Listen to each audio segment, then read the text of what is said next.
Hello साथियों, आप सभी का अपने चैनल पर स्वागत करते हैं। तो साथियों, अभी हम मेरा जो टॉपिक है वो हम देखेंगे जो एसएससी एमटीएस का फुल टेस्ट 1 का सीरीज का डिस्कशन देखेंगे। तो साथियों चलिए देखते हैं। पहला क्वेश्चन है, one should always keep always क्या है? One should always एडवर keeps himself compost in difficult situation. तो चलिए इसको देखते हैं कि एरर वाले पार्ट कहाँ है। तो कहीं भी क्लिक करते हैं, देखते हैं एरर वाले part. A pronoun is a word that replace a noun to avoid interpretation. Pronoun को किस लिए प्रयोग किया जाता है? इस ए वर्ड है दैट रिप्लेस नाउन को रिप्लेस करता है to avoid interpretation. If the pronoun one is used as the subject के तौर पर वन का यूज हुआ, the nominative case one and the reflexive pronoun one self are used. तो यहाँ पर साथियों one must help one self होगा, हिमसेल्फ नहीं होगा, क्या होगा? वन सेल्फ होगा बिफोर आस्किंग अदर। जैसे one must do one's job responsibility. तो साथियों in the given sentence the use of reflexive pronoun himself यहाँ पर क्या है? करेक्ट इनकरेक्ट है। उसके जगह पर हम क्या करेंगे? वन सेल्फ करेंगे, क्योंकि वन से जब सब्जेक्ट से शुरू होगा तो हम आगे प्रोनाउन भी रखेंगे, वो वंस का ही रिफ्लेक्सिव रखेंगे। तो यहाँ हिमसेल्फ नहीं होकर वन सेल्फ होगा। तो एरर वाले पार्ट क्या है? तो एरर वाले पार्ट हमारा बी पार्ट में है। तो आगे देखते हैं, एक नंबर प्लस हो गया। आगे है due to heavy rain the bridge collapse leads to a huge traffic jam. तो due to heavy rain the bridge collapsed, bridge क्या हो गया? कोलैप्स्ड हो गया। Leads to a huge rain.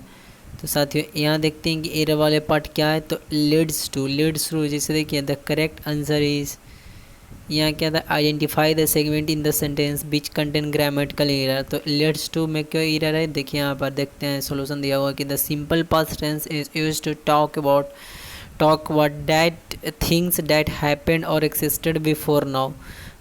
जो पास्ट के एक्शंस को बताता है उसको सिंपल पास्ट में, मतलब कि in the simple past tense is use to talk किसके बारे में बताता है? अबाउट थिंग्स दैट हैपेंड जो घटित हुआ, और एक्सिस्टेड अस्तित्व में, बिफोर नाउ अभी, जो नाउ वर्तमान से पहले का जो कोई घटना घटित हुआ या एक्सिस्ट कर रहा है उसको सिंपल पास्ट में यूज करते हैं। और it's so that we are talking about something that have already happened. तो structure is given with subject plus V2 plus object होगा, subject plus V2 plus object होगा। जैसे साथियों wolf gang entered a hula hoop contest, तो as per the given sentence the instant of collapsing of the bridge took place and this led to a huge traffic। तो यहाँ leads नहीं होगा, क्या होगा? लेड हो जाएगा। यहाँ is according to the rule and example given below which led will be used instead of leads. Which led का इस्तेमाल करेंगे, लेड्स का इस्तेमाल नहीं करेंगे। यहाँ पर V5 का इस्तेमाल नहीं करेंगे, यही बात बताया गया। जैसे देखिए यहाँ पर due to heavy rain the bridge collapse which led, यहाँ पर क्या होगा? Due to heavy rain.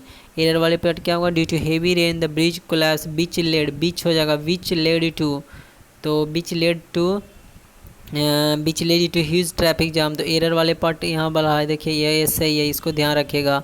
जैसे देखिए एडिशनल इन्फॉर्मेशन दिया हुआ है कि some phrase are followed by past indefinite simple tense as given below। जैसे it is high time, it is about time etcetera. तो साथियों इट इज़ हाई टाइम, ये सारे हैं ना सिंपल पास्ट फॉलो करता है। सम फ्रेज जैसे सिंपल फॉलोड बाई पास्ट, जैसे इंडेफिनिट और simple tense are given by, जैसे it is high time, it is time और इट इज़ अबाउट टाइम। इसके साथ क्या करते हैं हम लोग? सिंपल पास्ट टेंस का यूज़ करते हैं, प्रेजेंट टेंस का यूज़ तो नहीं करते हैं। तो it is high time started हो जाएगा। तो यहाँ एरर किया है क्योंकि यहाँ पर स्टार्ट क्या है? V1 लगा दिया है, लेकिन ऐसा नहीं होगा, ऐसा नहीं। इट इज़ हाई टाइम क्या होता है? और it is time, it is about time etcetera के साथ हम पास्ट का प्रयोग करते हैं। तो एरर वाले पार्ट क्या है? यहाँ पर लेट्स नहीं होगा, क्या होगा? लेड हो जाएगा। तो subject plus V2 plus object होगा, पास्ट में रखना है। आगे देखते हैं साथियों, ये वाला समझ गए होंगे। आगे है I will does consider your suggestion, तो सीरियसली हो जाएगा। यहाँ पर क्या होगा, कंसिडर सीरियसली। जैसे देखिए यहाँ पर the most suitable word for the given option is seriously. क्यों, तो the word seriously means in seriously का मतलब क्या होता है, इन ए सोलेमन और कंसिडर्ड मैनर, इन ए सोलेमन और कंसिडर्ड मैनर।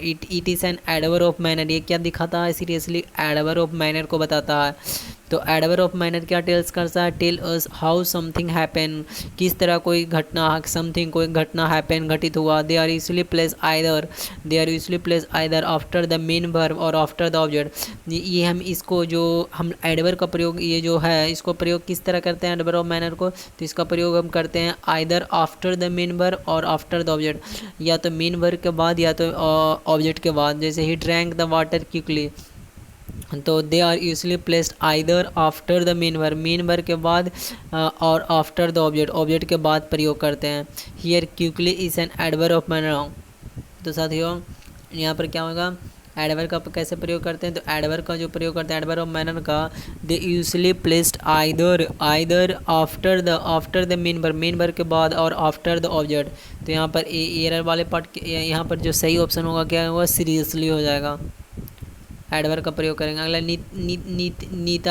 नीता इज क्या हो जाएगा, as tall as Rahul. Compare हो रहा है कि मैं, तो जैसे देखिए साथियों यहाँ पर दिया facts positive degree has been use, positive degree का यूज़ करेंगे। Nita and Rahul are of the same height, तो 10 as tall as would be the correct choice.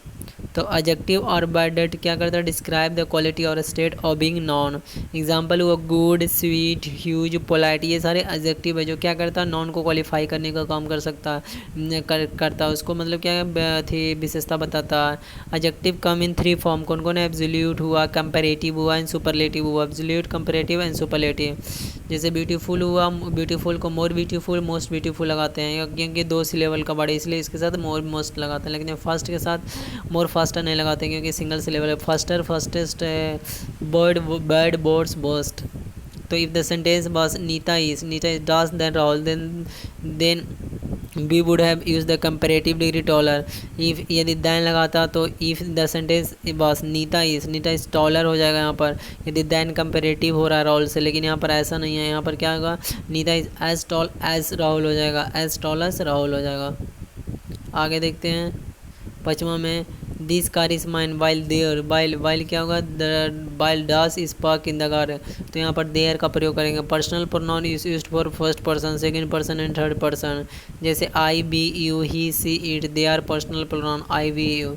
B use them as subject case, object case, possessive adjective and possessive pronoun as per our requirement. ज़रूरत के हिसाब से उसको subject, object, possessive adjective, possessive pronoun इस तरह इस्तेमाल करते हैं। तो in the given sentence there look completely inappropriate because there is use to denote the position of someone और something and it has no use here, so it is incorrect. There क्या बताता है, पोजीशन बताता है। There क्या बताता है, look position बताता है, डिनोट पोजीशन समवन और समथिंग को। और THERE वाला, देर वाला, THERE वाला इसे possessive adjective for the pronoun they, but we need a possessive pronoun. There क्या है, पोसेसिव एडजेक्टिव है, तो यहाँ पर हमको क्या चाहिए, possessive pronoun, not a possessive adjective, because we have to show possession of car, possessive pronoun चाहिए, पोसेसिव एडजेक्टिव नहीं चाहिए, possession of car, so it is incorrect. तो there THERE, their is a possessive pronoun for they. THEIR, their क्या है, possessive adjective है किसका, तो दे का। लेकिन हमको यहाँ चाहिए था पोसेसिव प्रोनाउन। क्यों, क्योंकि कार के पोसेशन के बारे में दिखाना था, इसलिए their is a possessive pronoun for they के लिए, and this is what we need here, so their is used in appropriate entry है। तो इसलिए यहाँ पर देयर, THEIR, देयर्स हो जाएगा। और there is no such expression as there, so it's gets ruled out. तो यहाँ पर देयर्स हो जाएगा। तो ऑप्शन नंबर क्या होगा, यहाँ पर ऑप्शन नंबर बी हो जाएगा, THEIR, देयर्स। तो जैसे देखिए फर्स्ट प्रोनाउन में क्या होता है, सब्जेक्ट केस में आई भी हुआ, ऑब्जेक्ट केस में मी और अस हुआ, पोसेसिव एडजेक्टिव में माई और आवर हुआ, पोसेसिव एडजेक्टिव में, पोसेसिव प्रोनाउन में माइन और आवर्स। सेकेंड पर्सन में यू हुआ, सब्जेक्टिव केस में, ऑब्जेक्टिव केस में भी यू, और पोसेसिव एडजेक्टिव में क्या होगा, योर, और पोसेसिव प्रोनाउन में योर्स। और थर्ड पर्सन में ही, सी, इट, सब्जेक्टिव केस में, और ऑब्जेक्टिव केस में him, her, it, them. Possessive adjective में क्या है, हीस हर इट्स देयर, और पोसेसिव प्रोनाउन में हीस हर्स देयर्स। तो ये था पोसेसिव, यहाँ पर क्या पोसेसिव प्रोनाउन का प्रयोग करेंगे। आगे देखते हैं। I told you not to miss your classes, तो डिड आई नहीं हो जाएगा, क्या डिडेंट आ जाएगा होगा, क्योंकि ये क्या ये क्वेश्चन टैग के फॉर्म में बनाया गया। यहाँ the most appropriate option to substitute the underline segment in the given sentence is didn't I. Positive statement is followed by negative question tag. जानते हैं कि पॉजिटिव जो स्टेटमेंट है उसको नेगेटिव क्वेश्चन टैग फॉलो करता है। जैसे मैरी कैन स्पीक इंग्लिश, तो कैंट से कैन का में नेगेटिव क्या हो जाएगा, कैंट। मैरी के लिए क्या मैरी सी हो जाएगा। अला negative statement is followed bye positive question tag. Negative statement को फॉलो करता है पॉजिटिव क्वेश्चन टैग से, मतलब उस उल्टा है। तो therefore as per the points method above we find the correct answer is option 1। तो यहाँ पर क्या होगा, ऑप्शन नंबर 1 ही हो जाएगा, डिडेंट आई हो जाएगा। आगे देखते हैं। A mother is the best nurse guide and guardians that. यहाँ पर क्या है, द मदर इज़ द, यहाँ पर क्या है कि इसको क्लोज टेस्ट इसको भरना है। तो mother is the best nurse guide and guardians that a child can have, that a child can have. तो यहाँ पर that is used for introducing a subordinated clause expressing statement और हाइपोथेसिस। और but को इंट्रोड्यूस करते हैं, but is use to introduce a phrase और clause contrasting with what was already been mentioned. But का प्रयोग कैसे करते हैं, तो कॉन्ट्रास्टिंग के फॉर्म में, जो पहले जो मेंशन किया गया उसको उसके बाद दूसरा में क्या कटाक्ष के फॉर्म में यूज़ करते हैं, मतलब कि उसको कॉन्ट्रास्ट विरोधाभास के तौर पर यूज करते हैं। और देन का यूज़ करते हैं to introduce the second element in a comparison. Than का यूज़ कैसे करते हैं, इंट्रोड्यूस करना सेकेंड एलिमेंट क्या इन ए कंपेरिजन फॉर्म में, तुलनात्मक फॉर्म में। और also means in addition to. तो यहाँ पर जो सही फॉर्म होगा क्या डैट होगा। Mother is the best nurse guide guardians that a child can have. तो यहाँ पर डैट का प्रयोग करेंगे, क्योंकि वह इंट्रोड्यूसिंग ए सबऑर्डिनेट क्लॉज एक्सप्रेसिंग स्टेटमेंट और हाइपोथेसिस। तो यहाँ पर क्या करा उसको स्टेटमेंट और हाइपोथेसिस को क्या करा, इंट्रोड्यूस करने का काम कर रहा है, विरोधाभास का काम नहीं कर रहा है। अगले देखते हैं। डेट ए चाइल्ड का नाम इट इज़ फॉर हर होगा। यहाँ पर him is used as an object of a verb और preposition to refer to a male person और एनिमल प्रीवियसली मेंशन्ड और यूजली आइडेंटिफाई। हर को यूज़ कैसे करते हैं, ऑब्जेक्ट ऑफ ए वर्ब और preposition to refer a female person. तो यहाँ पर क्या यहाँ पर मदर का चर्चा कर रहा है तो फीमेल है, तो इसलिए हर का यूज़ करते हैं। आज को refer us is used by speaker to refer to himself or herself and one or more other people as the object of a verb और प्रीपोजिशन। और देम का इस्तेमाल तो नहीं करेंगे, तो यहाँ पर क्या होगा, हर हो जाएगा। It is for her to make a saint of him or a devils करेज हो जाएगा, डेविल। बिक्ट मीन्स होता है इविल और मोरली रॉन्ग। बिक्ट मतलब क्या होता है, मोरली रॉन्ग और इविल होता है। डेविल मतलब क्रूअल पर्सन। स्पिरिट मतलब क्या होता है, सुपर नेचुरल बीइंग। और एंजल मतलब होता है person of exemplary conduct of virtue. बिक्ट मतलब क्या होता है, बुरा कह सकते हैं। मोरली नैतिक तौर पर क्या है, रॉन्ग है। डेविल मतलब क्रूअल पर्सन बोल सकते हैं, क्रूअल। और स्पिरिट मतलब क्या होता है, सुपर नेचुरल बीइंग है, सुपर नेचुरल बीइंग। और एंजल मतलब होता है person of exemplary conduct of virtue. तो यहाँ पर क्या हो जाएगा, यहाँ पर हो जाएगा it is for us to make a saint him or a devils हो जाएगा। एंजल तो नहीं हो जाएगा, क्योंकि person of exemplary conduct of virtue, मतलब उसको तो या तो क्रूअल पर्सन बना सकता है और या तो संत बना सकते हैं। आगे देखते हैं। चौथा में है कि सी कैन कल्टिवेट हिम आइदर अनडाउंटेड मतलब क्या होता है, अनडाउंटेड में से होता है नॉट इंटिमिडेटेड और डिस्करेज बाय डिफ़िकल्टी डेंजर और डिसअपॉइंटेड। मतलब कि डेंजर मतलब कि विपरीत परिस्थिति में भी क्या करते हैं, अपने को आपको डिस्करेज हतोत्साहित नहीं करते हैं डेंजर और डिसअपॉइंटेड के समय में। अनियड मतलब नॉट प्रीवियसली नोन ऑफ और डन, जो पहले से जानता या डन नहीं हुआ। अनकेम्प्ड मतलब specially of a person having an untidy और dishevelled appearance, specially of a person having an untidy और डिसहेबल्ड अपीयरेंस, उसको बोलते हैं अनकेम्प्ड। और unaware means having no knowledge of a situation और फैक्ट। अनअवेयर मतलब क्या, जो नॉलेज आपको नॉलेज ऑफ सिचुएशन और फैक्ट्स के बारे में नहीं पता, उसको बोलते हैं अनअवेयर। और अनकेम्प्ड मतलब होता है specially of a person having an untidy और डिसहेबल्ड अपीयरेंस। तो यहाँ पर क्या होगा अनडाउंटेड। अनडाउंटेड मतलब क्या होगा कि उसको डिस्करेज मतलब कि डिसअपॉइंटेड या निराशा नहीं होता विपरीत परिस्थिति में भी। तो यहाँ पर हो जाएगा seek and cultivate him either undaunted courage और ऑब्जेक्ट और एब्जेक्ट क्वाडाइस द डास year of man's life the formative year imminent मतलब होता है अबाउट टू हैपन और फोर्थ कमिंग मीन्स होता है अबाउट टू हैपन और अपियर अबाउट टू हैपन और अपियर। एंटिसिपेटेड मीन्स होता है रिगार्ड एज प्रोबेबल एक्सपेक्ट और प्रेडिक्ट। एंटिसिपेटेड मतलब क्या होता है रिगार्ड एज प्रोबेबल एक्सपेक्ट और प्रेडिक्ट।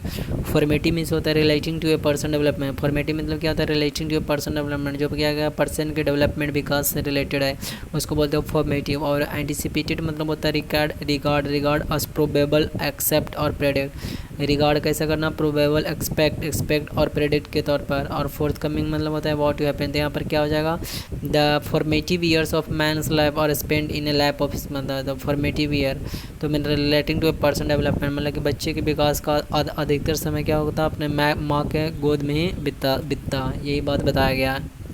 आगे देखते हैं कैरेक्टर का सिनोनिम बताना। तो कैरेक्टर का सिनोनिम क्या होगा ट्रेट हो जाएगा करेक्ट। जैसे let's look at the meaning of the given word. Character मतलब mental and moral quality distinctive to an individual मतलब एक व्यक्ति के लिए विशिष्ट मानसिक और नैतिक गुण।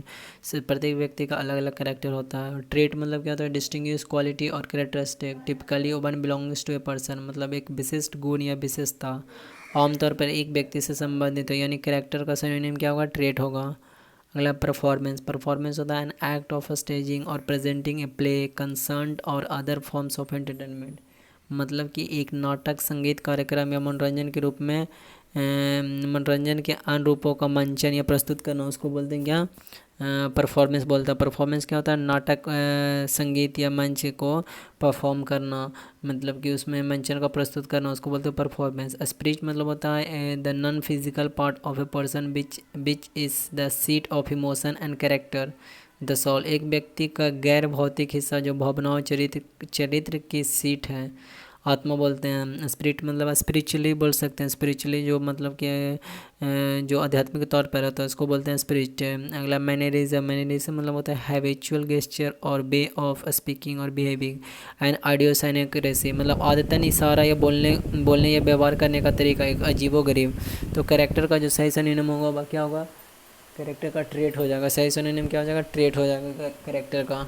आगे बढ़ते हैं मतलब वर्चुअस मतलब होता है विशियस। वर्चुअस का एंटोनियम बताना है तो वर्चुअस मतलब लेटेस्ट लुक। वर्चुअस मतलब हैविंग और showing high moral standard. Virtuous होता है जो हाई मोरल और स्टैंडर्ड को दिखाता है। विशियस मतलब होता है डिलिबरेटरी क्लूवर और वायलेंट। वर्चुअस मतलब होता है हैविंग और शोइंग हाई मोरल स्टैंडर्ड जो हाई मोरल मतलब कि उच्च नैतिक दिखाता है। और विशियस मतलब होता है डिलिबरेटरी क्रूअल और वायलेंट को बोलते हैं विशियस।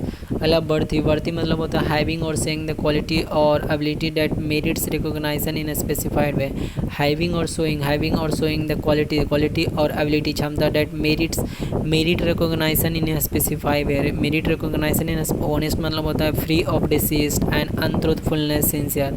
ऑनेस्ट क्या होता है फ्री ऑफ डिसीस्ट मतलब दोष से मुक्त होना दोष से फ्री होना एंड अनट्रूथफुलनेस सिंसियर होता है। काइंड मतलब होता है ग्रुप ऑफ पीपल और थिंग्स हैविंग सिमिलर कैरेक्टर उसको बोलते हैं काइंड बोलते हैं। तो वर्चुअस को सही एंटोनियम होगा विशियस। वर्चुअस मतलब होता है कि हाईली मोरली स्टैंडर्ड होता है। विशियस मतलब होता है क्रूअल और वायलेंट व्यक्ति को बोलते हैं विशियस। वर्धित हो गया बेकार के से मतलब कि हैविंग और शोइंग द क्वालिटी और ability that merits recognition in specify way. Merit को जो रिकॉग्नाइज करता है ना स्पेसिफाई वे में। तो इसका सही सिनोनिम क्या होगा साथियों विशियस हो जाएगा। पहला एबिलिटी मतलब होता है क्षमता तो इसका सिनोनिम हो जाएगा कैपेसिटी। एबिलिटी क्या होता है क्षमता को बदलाता है। एबिलिटी क्या है कुछ करने के साधन या कौशल का अधिकार यानी पोसेसन ऑफ द मीन्स और स्किल टू डू समथिंग उसको बोलते हैं एबिलिटी। कैपेसिटी होता है द एबिलिटी और पावर टू डू एक्सपीरियंस और अंडरस्टैंड समथिंग मतलब कुछ करने अनुभव करने या समझने की क्षमता या शक्ति उसको बोलते हैं कैपेसिटी। तो सिनोनिम एबिलिटी का कैपेसिटी हो जाएगा। अगला डिस्पोजिशन मतलब होता है person inherent quality of mind and character यानी एक व्यक्ति के मन और चरित्र के अंतर्निहित गुण। डिस्पोजिशन क्या होता है person inherent quality of mind and character मतलब एक व्यक्ति के मन और चरित्र के अंतर्निहित गुण, उसको बोलते हैं डिस्पोजिशन। और आउटलुक क्या होता है, पर्सन पॉइंट ऑफ व्यू और जनरल एटीट्यूड टू लाइफ, मैंने किसी व्यक्ति का दृष्टिकोण या जीवन के प्रति समान दृष्टिकोण, किसी व्यक्ति का दृष्टिकोण या जीवन के प्रति समान। आउटलुक होता है मतलब कि कोई व्यक्ति है का दृष्टिकोण, उसका नज़रिया कैसा है या जीवन के प्रति समान दृष्टिकोण, उसको बोलते हैं आउटलुक। और डिस्पोजिशन मतलब होता है कि व्यक्ति के मन और चरित्र के अंतर्निहित गुण। पहला इंस्टिंक्ट मतलब होता है एन इनेंट मतलब typically fix pattern of behaviour in animals in response to certain stimuli, यानी कुछ उत्तेजनाओं के जवाब में जानवरों में व्यवहार का एक सहज आमतौर पर निश्चित पैटर्न, उसको बोलते हैं इंस्टिंक्ट। कुछ उत्तेजनाओं के जवाब में जानवरों में व्यवहार का एक सहज आमतौर पर निश्चित पैटर्न, उसको बोलते हैं इंस्टिंक्ट। तो यहाँ पर समझिए यहाँ पर एबिलिटी एंड कैपेसिटी और क्या है सिनोनिम, क्योंकि डिस्पोजिशन होता है अपने व्यक्ति के अंतर्निहित या चरित्र के अंतर्निहित गुण को समझना, उसको बोलते हैं। आउटलुक होता है उसी से रिलेटेड कि किसी व्यक्ति का दृष्टिकोण या जीवन के प्रति समान दृष्टिकोण। इंस्टिंक्ट मतलब उत्तेजनाओं के, तो ये इसका सही आंसर हो जाएगा capacity.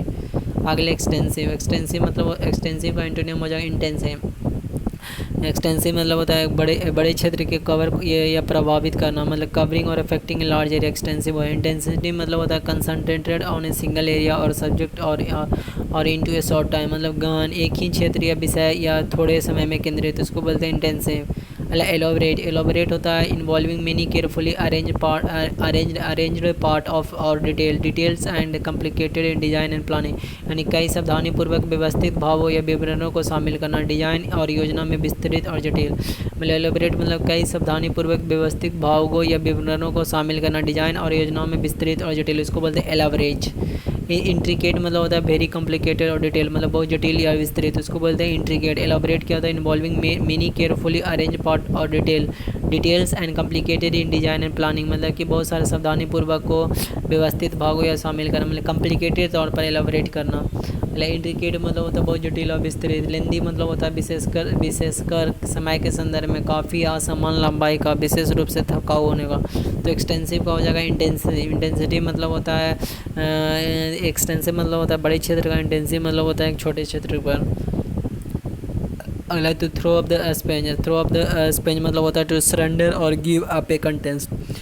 Throw of the sponge का जो सही हो जाएगा मीडियम से हो जाएगा तो थ्रो टू सरेंडर और गिव अप ए कंटेस्ट, तो इसका ए नंबर सही हो जाएगा। अला to hold something to list, तो hold to something to list मतलब होता है to restrain. To hold to something to list मतलब मीन्स होता है टाइटली कंट्रोल समवन और something. To restrict someone freedom, to curtail someone independence, मतलब it is also use to keep on a short list. तो इसका सही synonym हो जाएगा क्या साथी हो, इसका सही सिनोनिम हो टू रेस्ट्रेन मतलब कि होल्ड करना उसको।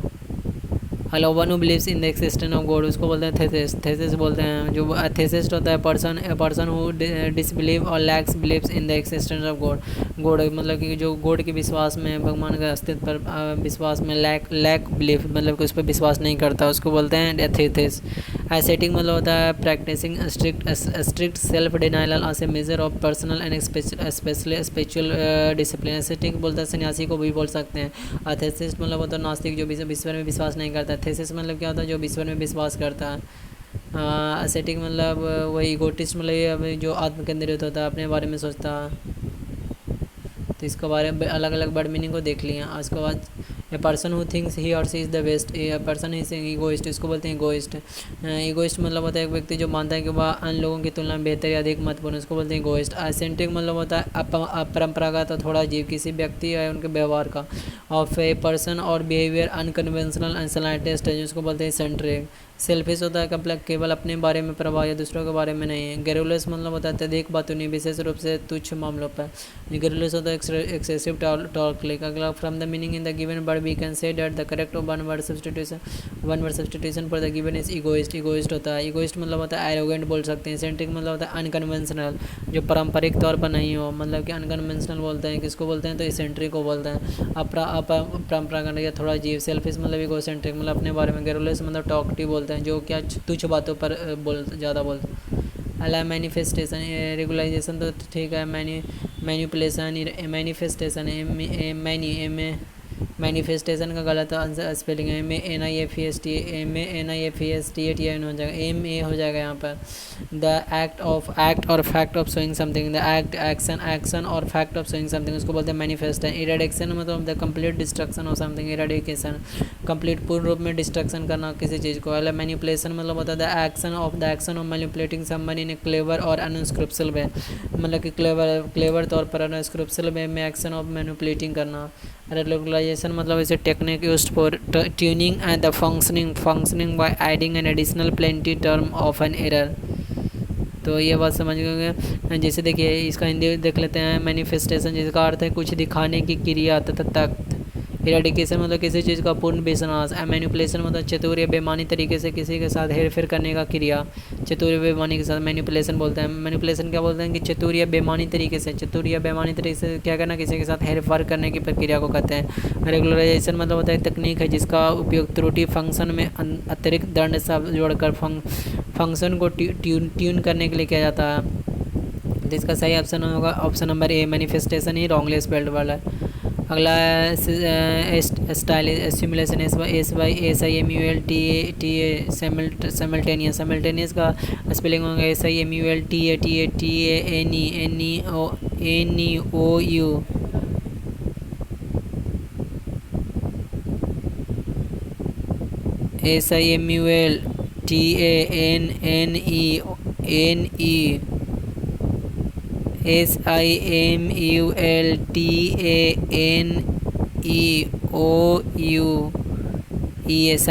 साइमल्टेनियस। जैसे एक बड़े को देख लेते हैं साथियों। SIMULTANEOUS।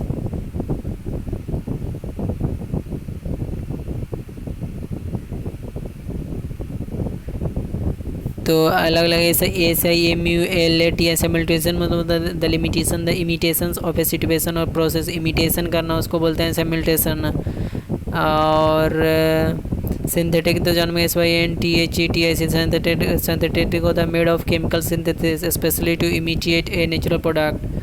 Stylist STYLIST the study of a distinct style found in a particular literary genre and in the work of individual writer.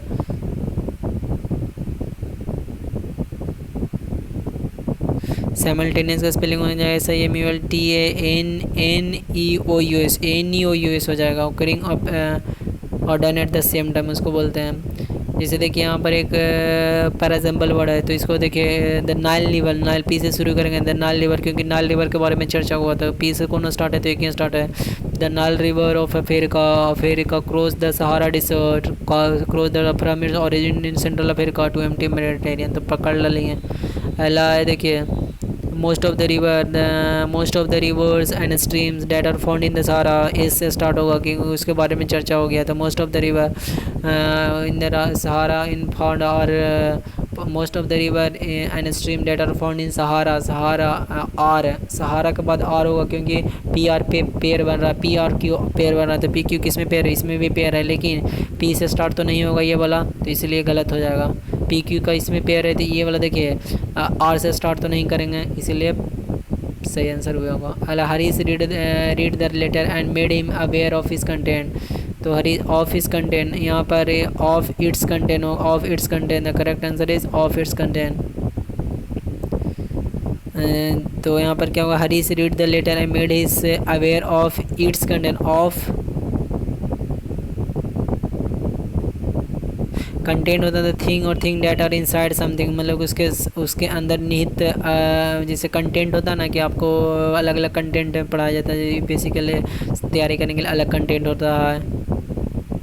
तो चेंज कंटेंट्स को कंटेंट्स में चेंज करेंगे, कंटेंट को क्या करेंगे, कंटेंट्स में चेंज करेंगे, ये एस लगा देंगे।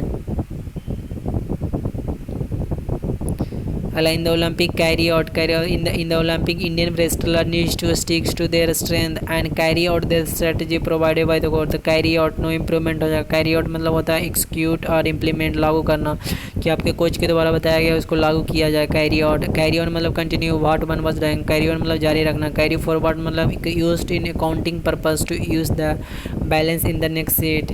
कैरी फॉरवर्ड जैसे अकाउंटिंग पर्पस में इसमें यूज किया जाता है, जैसे चेकबुक में कैरी फॉरवर्ड आगे मतलब कि आपका पासबुक में जब अकाउंटिंग में जब एक पेज में ख़त्म हो जाता है तो इसको अगले पृष्ठ में मतलब कि क्या करते हैं, मतलब कि नेक्स्ट शीट में इसको लगातार यूज करते हैं। कैरी अवे बाय मतलब टू लूज कंट्रोल, तो यहाँ पर ये हो जाएगा कैरी नो इम्प्रूवमेंट होगा, कैरी आउट ही हो जाएगा कि कोच के द्वारा बताया गया जो इम्प्लीमेंट किया जाए, लागू किया जाए। तो ये था वीडियो, अच्छा लगा चैनल को सब्सक्राइब करें।